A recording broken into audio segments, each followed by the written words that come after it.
So hello and welcome to my channel that is economic Pathshala by doctor Ananya.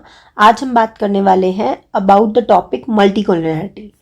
जब मैंने आपको classical linear regression model पढ़ाया था तब मैंने आपको कुछ अजम्पशंस बताई थी और मैंने कहा था कि इन अजम्पशंस को अगर CLRM यानी classical linear regression model follow करेगा तभी जो है इसके ऊपर जो हमारे एस्टिमेटर्स होंगे उस पर हम OLS अप्लाई कर सकते हैं।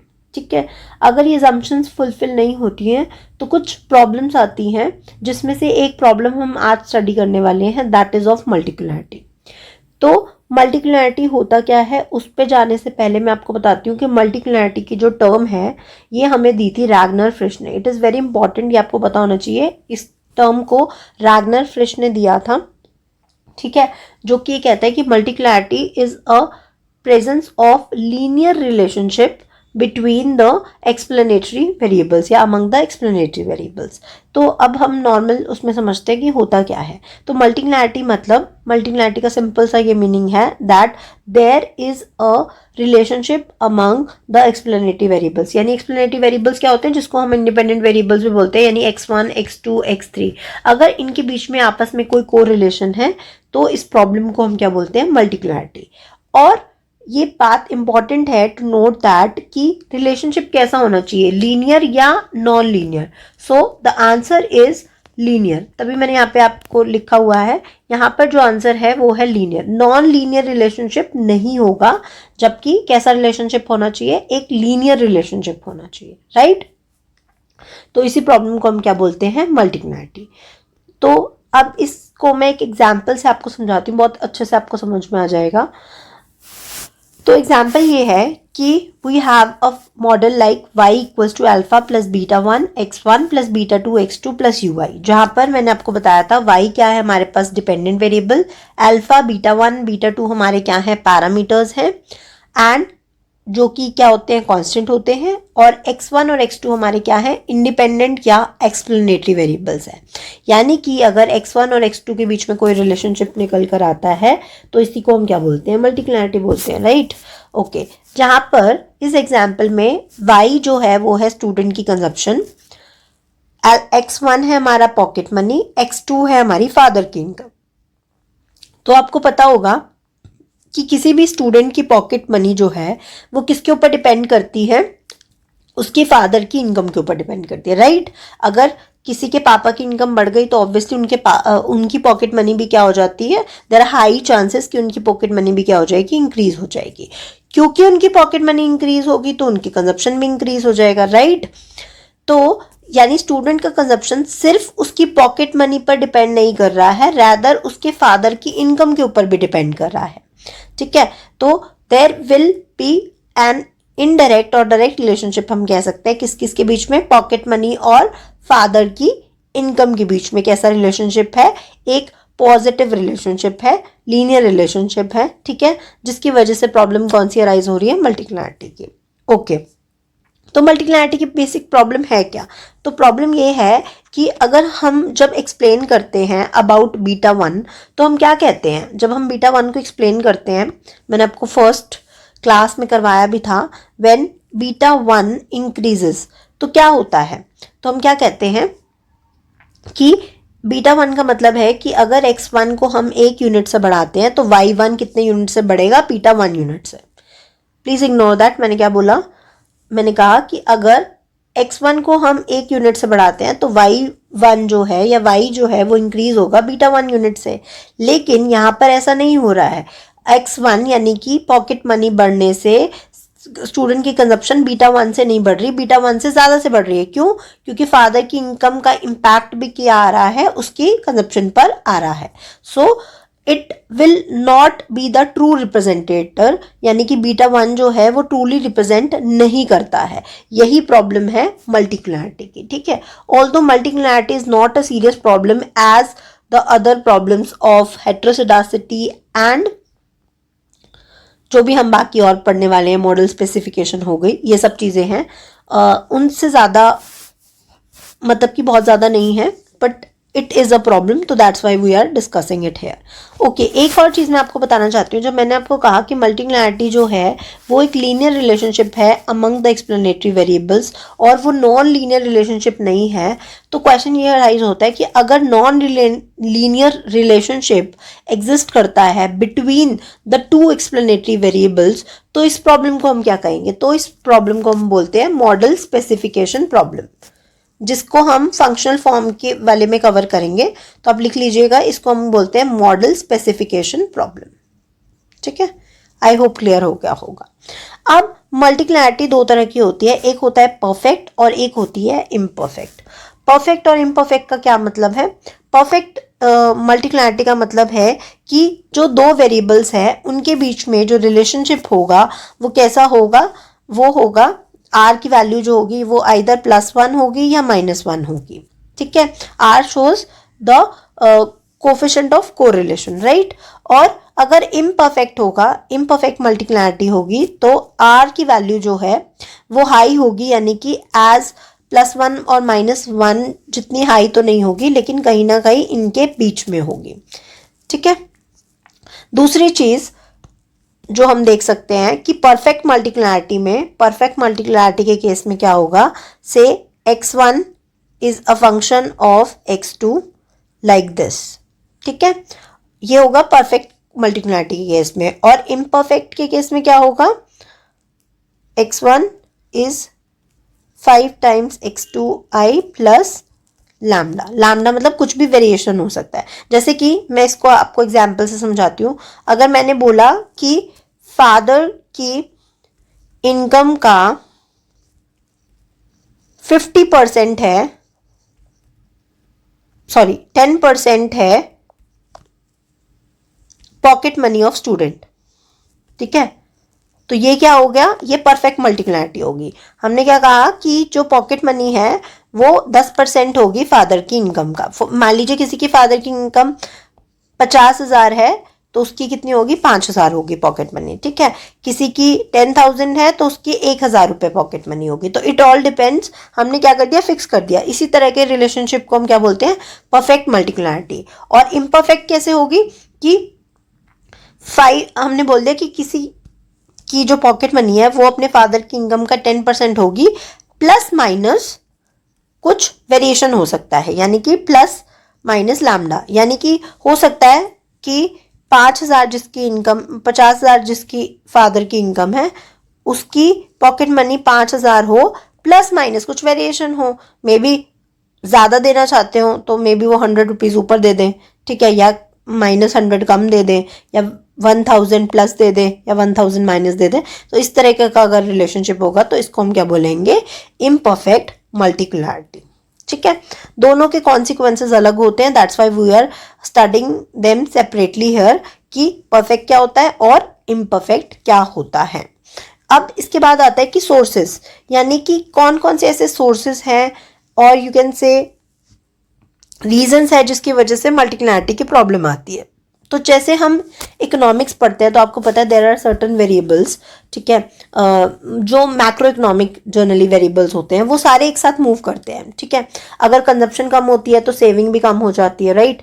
कंजप्शन कम हुई तो सेविंग कम हो गई, सेविंग कम हो गई तो इन्वेस्टमेंट भी कम हो जाएगी, इन्वेस्टमेंट कम हो गई तो further it have impact on the national income, GDP, then prices पे इम्पैक्ट आएगा, एम्प्लॉयमेंट पे इम्पैक्ट आएगा। तो ये सारे क्या है? एक साथ मूव कर रहे हैं। तो अगर हम नहीं भी चाहते तब भी कई बार क्या होता है? मल्टीक्लिनैरिटी की प्रॉब्लम हमारे डाटा में आ जाती है, because we have economic variables which tend to move together.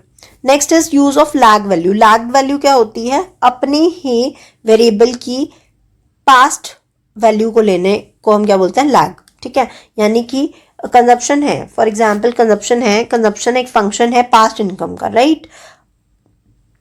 और प्रेजेंट इनकम के ऊपर भी डिपेंड करती है, हमारी पास्ट इनकम के ऊपर भी डिपेंड करती है, और हमारी पास्ट कंजप्शन के ऊपर भी डिपेंड करती है हमारी करंट कंजप्शन, राइट। तो ये बहुत सारे फैक्टर्स हैं। तो करंट वैल्यूज और लैग्ड वैल्यूज, तो यानी करंट कंजप्शन जो है वो अपनी ही प्रेजेंट इनकम पर ही नहीं बल्कि पास्ट इनकम और पास्ट कंजप्शन पर भी डिपेंड करती है। तो कहीं ना कहीं उनके बीच में क्या आ जाता है? मल्टीक्लिनैरिटी की प्रॉब्लम आ जाती है। अच्छा, this is the most important thing कि जो मल्टीक्लिनरिटी की प्रॉब्लम है वो किस तरीके के डाटा में देखी जाती है, तो it is mostly seen in both kinds of data, time series and cross sectional data. तो ये भी आपको याद रखना है, it is an important point. Fourth is data collection method जो है, यानी अगर हमने सैंपल लिया है, और कई बार क्या होता है, out of a population of से 10,000 हमने 100 का सैंपल लिया, तो कई बार सैंपल की वजह से भी उस पर्टिकुलर सैंपल में दो वेरिएबल्स इस तरीके से कोरिलेटेड होते हैं that they come out with the problem of multicollinearity, ठीक है। या फिर मॉडल स्पेसिफिकेशन करेक्ट ना हो तो भी मल्टीक्लिनरिटी की प्रॉब्लम आ जाती है। तो ये कुछ रीजंस हैं जो कि थ्योरेटिकली आपको पता होने चाहिए कि क्या क्या रीजंस थे जिसकी वजह से मल्टीक्लिनरिटी की प्रॉब्लम आती है। नेक्स्ट है कि what will be the impact of perfect and imperfect multiclinarity, क्या होता है, what could be the probable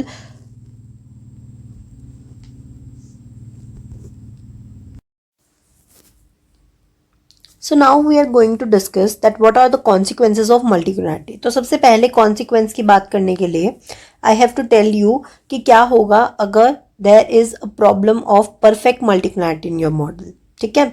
तो उसको समझाने के लिए मुझे आपको एक बार ये बताना पड़ेगा that what is the 3 variable deviation regression model. तो 3 वेरिएबल्स क्या है कि बच्चे, इसमें हमारे पास we have Y I beta 1 plus beta 2 x2i plus beta 3 x3i plus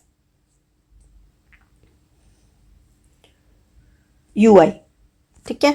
then अब हमने क्या किया है, या ui आप लेना चाहते तो ले लीजिए, नहीं लेना चाहते तो भी चलेगा।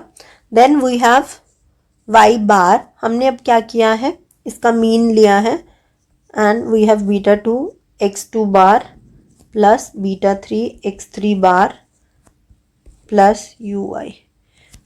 That's why I am saying आप इस ui को एक बार रिमूव कर देंगे तो भी चल जाएगा। नेक्स्ट, अब हमें क्या करना है, इक्वेशन 1 एंड 2 को सब्ट्रैक्ट करना है। So subtracting equation 1 and 2, we have subtracting 1 and 2, we get yi minus y bar, beta 1 minus beta 1 plus beta 2 x2i minus beta 2 x2 bar plus beta 3 x3i minus beta 3 x3 bar, right?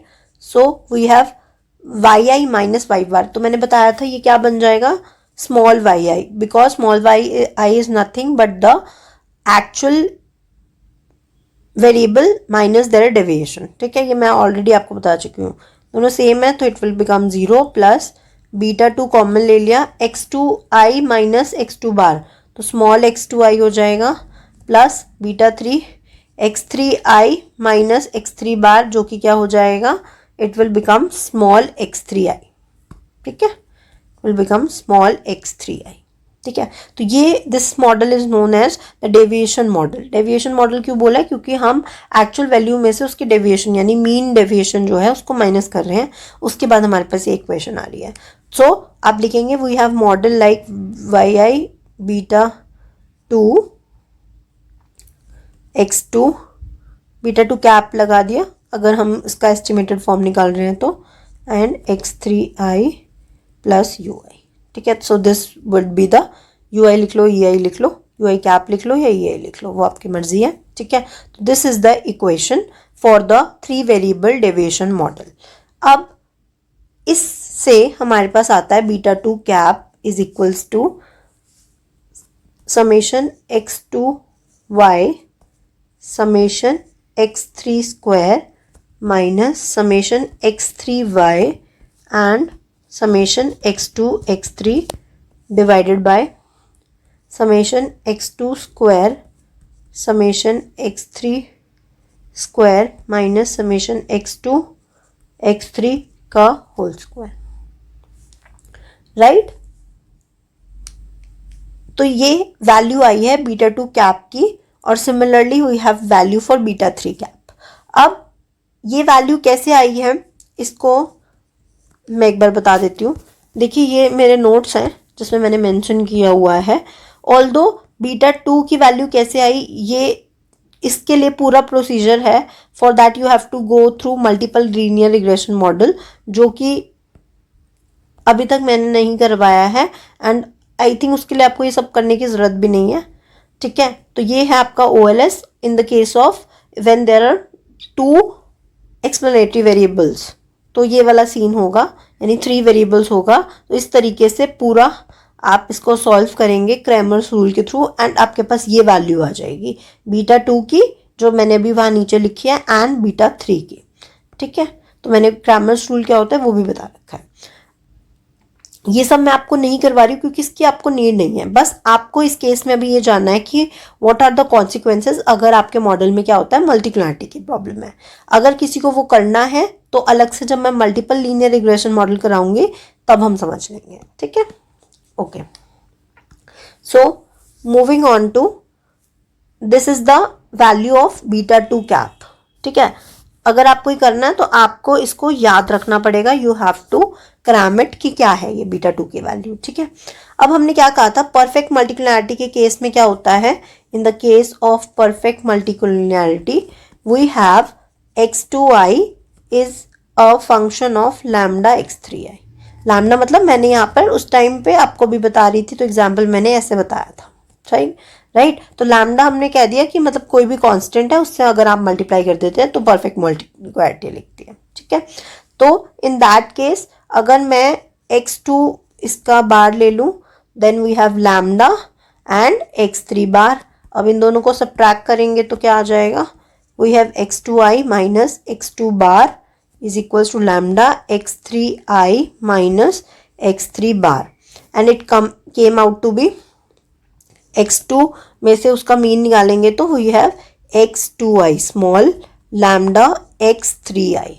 तो ये relationship निकल के आ जाएगा, right. अब इस relationship को हमें क्या करना है, इसमें पुट करें, यानी जहाँ पे भी x2 है वहाँ पर आपको सिंपली क्या करना है, x3 पुट कर देना है।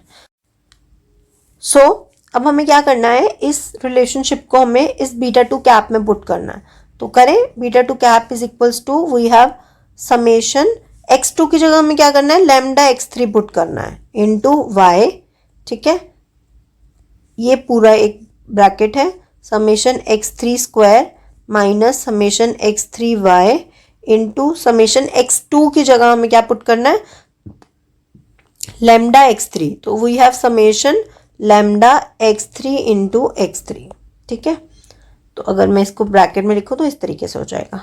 नीचे क्या था, we have summation lambda x3 whole square, summation x3 का whole square, not whole square, it is x3 का स्क्वायर माइनस समेशन x2 की जगह क्या हो जाएगा, lambda x3 and x3 whole square, यहाँ है होल स्क्वायर, ठीक है।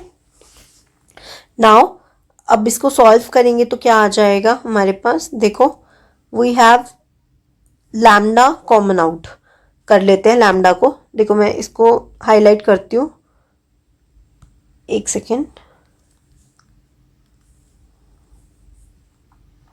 ध्यान से देखो, we have lambda here, we have lambda here, we have lambda here and we have lambda here. तो क्या मैं लैम्डा कॉमन ले सकती हूँ बाहर, बिल्कुल ले सकती हूँ। तो मैंने लैम्डा बाहर ले लिया, वी हैव समेशन x3y, ठीक है, summation x3y, so sorry, into summation x3 का स्क्वायर माइनस ये पूरा ही है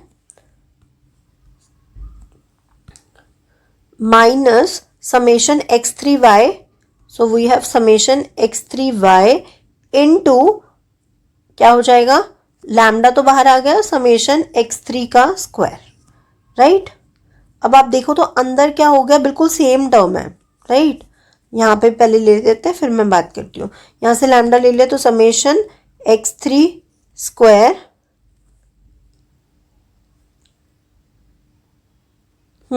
x3 square into summation x3 square into summation x3 square का स्क्वायर, ठीक है। ओके, सो अगर आप ध्यान से देखेंगे एक बार इसको, we have summation x3y into summation x3 square minus summation x3y and summation x3 का स्क्वायर, सेम टर्म हो गई। सिमिलरली यहाँ पर भी इन दोनों को मल्टीप्लाई कर दूंगी तो क्या हो जाएगा, समेशन x3 की स्क्वायर का square which is present here. तो ये अल्टीमेटली क्या हो जाएगा, कैंसल आउट, ये भी कैंसल आउट, ये भी और ये भी। So it will come out to be 0/0। So lambda into 0/0 is indeterminate. तो हम क्या बताना चाह रहे थे, ये सॉल्व करके हम ये दिखाना चाह रहे थे, in the case of perfect multicollinearity the estimators, or you can say the parameters, came out to be indeterminate। यानी कि we cannot estimate the parameters in the case of perfect multicularity। Similar is the case of beta 3 cap। Beta 3 cap के लिए भी क्या हो जाएगा, similarly आप देखेंगे तो it will come out to be 0/0। How, मैं आपको बता देती हूँ, it will also come out to be indeterminate because we have beta 1 cap y bar minus beta 2 cap x2 bar and beta 3 cap x3 bar। ये derivation से आया है, जब हम करेंगे डेरिवेशन तब मैं बता दूंगी। ये हो गया 0/0 और बीटा 3 भी हो गया 0/0। So beta 1 also came out to be 0/0। So आप ये कह सकते हैं, in the case of perfect multicollinearity explanatory variables are indeterminate. तो सबसे पहला कॉन्सिक्वेंस क्या हो गया, in the case of perfect multicollinearity the estimates are indeterminate. Estimates या पैरामीटर लिख सकते हैं आप, ठीक है। और you can say OLS ordinary least square estimators cannot be defined। ठीक है, तो यही सबसे पहली और सबसे बड़ी प्रॉब्लम है जिसकी वजह से हम मल्टीकुलरिटी के प्रॉब्लम को अवॉइड करने की कोशिश करते हैं। ठीक है,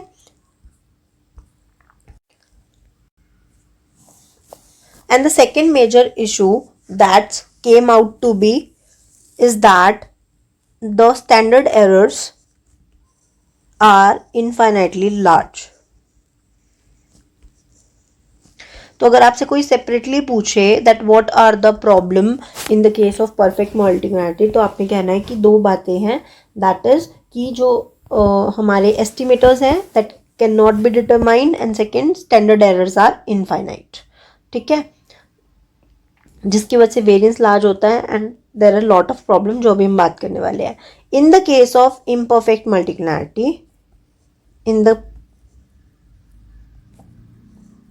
तो क्या प्रॉब्लम्स आती है, सबसे पहला same, the estimators are indeterminate,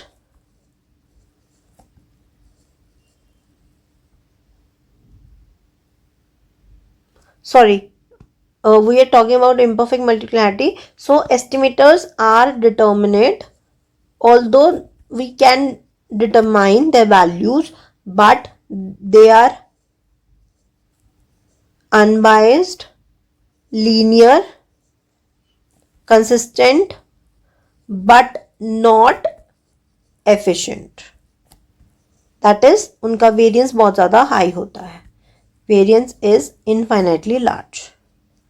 ठीक है, दिस इज द प्रॉब्लम कि वेरिएंस क्या हो जाता है, बहुत ज़्यादा हाई हो जाता है, बहुत ज़्यादा लार्ज हो जाता है, जिसकी वजह से अगर आपको पता हो कि अगर वेरिएंस लार्ज है तो कॉन्फिडेंस इंटरवल भी क्या होंगे, उनकी वैल्यू भी ज़्यादा होगी। और कॉन्फिडेंस इंटरवल वाइडर होगा तो क्या होगा, स्टैंडर्ड एरर लार्ज होंगे। अगर स्टैंडर्ड एरर लार्ज होगा तो क्या होगा, टी टेस्ट में प्रॉब्लम आएगी, टी टेस्ट इनसिग्निफिकेंट हो जाएंगे। और अगर टी टेस्ट इनसिग्निफिकेंट हो गया तो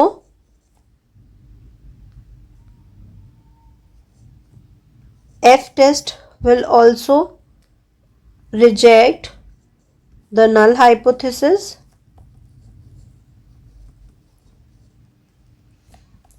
R square value will be high, and OLS estimators are sensitive to those small changes। ठीक है। So these are the problems जो कि होगी अगर in the case if we have imperfect मल्टीक्लिनैरिटी।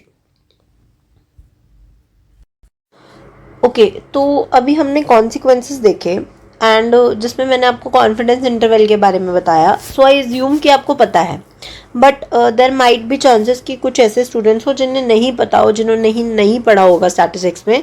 So I would like to tell what is confidence interval. So सबसे पहली बात जो है, we have two type of statistics, one is descriptive statistics and second one is inferential statistics. Descriptive statistics as clear from the name describes, right. For example we have mean, median mode, range, standard deviation, ये सब किस में आता है? Descriptive statistics में आता है। In the inferential statistics we will draw conclusions on the basis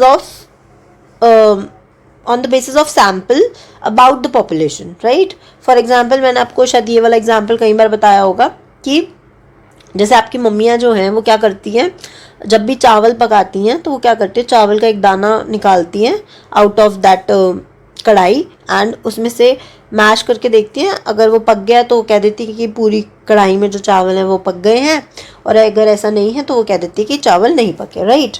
तो दिस इज व्हाट वी से इज इन्फ्रेंशियल स्टैटिस्टिक्स, यानी कुछ इन्फर करना about the population from the sample, ठीक है, जिसका पार्ट है कॉन्फिडेंस इंटरवल।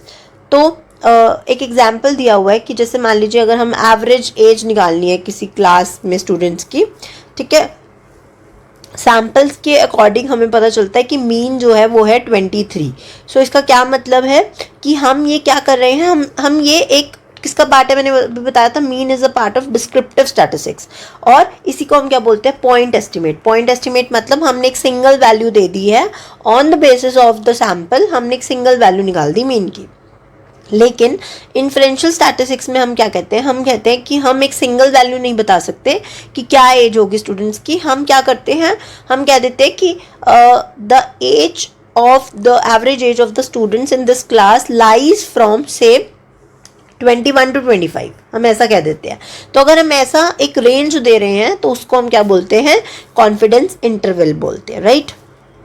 अब देखो यहाँ पर हमने क्या कहा है कि एवरेज एज थी मान लो 23 एंड 23 को भी वो कुछ मार्जिन ऑफ एरर के साथ, यानी कि 23 एग्जैक्ट तो नहीं हो सकता है, आप सबको पता है कि ये 23 एग्जैक्ट नहीं हो सकता है, तो उसमें कुछ प्लस माइनस हो सकता है। तो हमने एक मार्जिन लिया है एरर का, और उसके बेसिस पर फिर हमने कुछ वैल्यूज उससे कम और कुछ वैल्यूज उससे ज़्यादा, यानी कि जो हमारी पॉपुलेशन के बारे में हमने जो एस्टिमेट किया है, जो एवरेज आया है, उसमें भी कुछ मार्जिन ऑफ एरर लेकर, जिसको हमने म्यू कहा है, पॉपुलेशन का मीन कहा है, उसके बेसिस पर हम सैम्पल के लिए कुछ डिफाइन करते हैं limits, that is X bar minus E. X bar क्या है, सैम्पल मीन, माइनस ई, यानी कुछ हमने उसमें से माइनस कर दिया और कुछ वैल्यू हमने उसमें प्लस कर दी है, ठीक है। तो मैं ये ऐसा कह सकती हूँ कि हम 23 ना बोलकर हम कहते हैं कि the average age of the class lies between 21.5 to 24.5। Okay, now moving on to confidence level या कॉन्फिडेंस इंटरवल क्या होता है, we have percentage of confidence interval that we expect to contain the population parameter. ये definition है, इसको मैं आपको समझा देती हूँ। आपने देखा होगा कॉन्फिडेंस लेवल जो है वो जनरली होता है 90%, 95% और 99%, ठीक है। ये तीन आपने पढ़े होंगे कॉन्फिडेंस इंटरवल होते हैं। तो इसका क्या मतलब है, जिसमें से 95% बहुत कॉमनली यूज होता है। तो 95% का क्या मतलब है या 90% का क्या मतलब है, 90% को जब हम फ्रैक्शन में करते हैं तो it will came out to be 9/10। So इसका क्या मतलब है, दैट आउट ऑफ 10 जो भी आप वी कैन से 10 सैम्पल्स में से 9 सैम्पल्स ऐसे होंगे जिसकी वैल्यू जो आपने बोली है उसी रेंज में लाई करेगी, ठीक है। 95% है तो 95 को जब आप ब्रेक डाउन करेंगे तो it will come out to be 19/20। इसका मतलब हम 95% कॉन्फिडेंट हैं, हम 95% श्योर हैं कि जो पॉपुलेशन का मीन है, जो आपने बोला है, जो रेंज दी है 21.5 से 24.5, उसी के बीच में लाई करेगा, ठीक है। या ऐसा कह सकते हैं 20 सैम्पल्स में से 19 ऐसे होंगे जिनकी वैल्यू कहीं ना कहीं उसके आसपास लाई करेगी, and that what I have shown even the through the diagrams, कि ये अगर मान लो ट्रू पॉपुलेशन की मीन है, तो अगर हम 95% श्योर हैं तो इसका मतलब उस 20 में से 19 जगह पर उसके आसपास, ये क्या है, ये पॉइंट शो कर रहा है जो हमने कॉन्फिडेंस एक इंटरवल दिया है उसमें उन सैंपल्स में आसपास, this is the exact mean value जिसको मैंने ऐसे डॉट करके शो किया हुआ है, और कहीं ना कहीं उस जो सैंपल आपने दिया है उसकी वैल्यू कहीं ना कहीं उसके आसपास ही लाई कर रही है। ऐसा 9 में से 10 में होगा, एक ऐसा है जो आउट ऑफ दिस सैंपल होगा। तो दिस इज कॉन्फिडेंस इंटरवल, यानी कि हम कितना सिंपल टर्म्स में समझे तो we are how much % sure कि जो भी हमने वैल्यू दिया है आउट ऑफ पॉपुलेशन सैंपल के लिए हमने जो भी वैल्यू दिया है वो कितनी ट्रू होगी, कितने सैंपल्स में वो करेक्ट होगी। ठीक है, that is what confidence interval states. ठीक है, सेकेंड थिंग जो मैंने आपको बोली उसमें थी अबाउट द टी स्टैटिस्टिक्स। तो टी स्टैटिस्टिक्स वाला पॉइंट भी मैं एक बार क्लियर कर देती हूँ। हाँ, आपको पता है मैंने आपको ये करवाया था formula that T equals to beta two cap minus beta two upon standard error of beta two. तो हमने क्या बोला कि in case of imperfect multicollinearity जो कॉन्फिडेंस इंटरवल है वो वाइड हो जाता है, राइट। मैंने आपको बताया जिसकी वजह से स्टैंडर्ड एरर लार्ज हो जाता है। अगर स्टैंडर्ड एरर लार्ज हो गया इसका मतलब स्टैंडर्ड एरर की वैल्यू इंक्रीज हो जाएगी। अगर स्टैंडर्ड एरर की वैल्यू इंक्रीज होती है तो क्या होगा, आपकी टी की वैल्यू फॉल हो जाएगी, क्योंकि व्हेन एवर न्यूमरेटर के साथ पॉजिटिव रिलेशनशिप होता है, अगर न्यूमरेटर बढ़ता है तो आपकी जो फ्रैक्शन ये जो टी की वैल्यू है वो इंक्रीज होगी, और अगर डिनोमिनेटर बढ़ेगा तो इसका मतलब ओवरऑल वैल्यू फ्रैक्शन क्या होगा, कम होगा, है ना। नेगेटिव रिलेशनशिप होता है, आई होप ये सबको पता होगा। ठीक है, तो अगर आपका स्टैंडर्ड एरर इंक्रीज होगा तो टी की वैल्यू कम हो जाएगी। टी की वैल्यू जो आपने कैलकुलेट किया है वो कम होगी।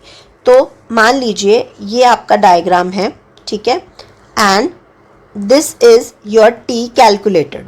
ठीक है, और पहले जो आपने टी की वैल्यू कैलकुलेट करी, सॉरी टी टेबुलेटेड, इसको हम यहाँ लिखते हैं T tabulated, this is T tabulated, T tabulated value है। ठीक है, आपको पता है जो टी टेबुलेटेड के राइट साइड में होता है ये हमारा क्या होता है, रिजेक्शन रीजन, और इस तरफ जो होता है वो होता है हमारा एक्सेप्टेंस रीजन, यानी ये हमारा रिजेक्शन रीजन है, राइट।